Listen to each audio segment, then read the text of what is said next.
খ্রিস্টান দাজ্জালের বংশ ইত্যাদি, তাদেরকে উদ্দেশ্য করে আমার কিছু কথা আছে।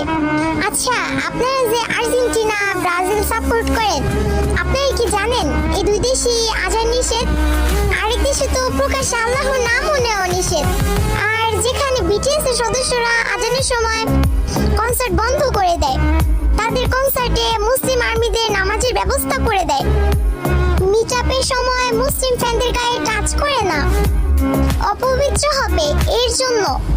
হতে পারে তারা অন্য ধর্মের, কিন্তু সবাইকে সম্মান করতে জানে, যা সবাই পারে না। মুসলিম ধর্মে কোথাও লেখা আছে যে অমুসলিমদের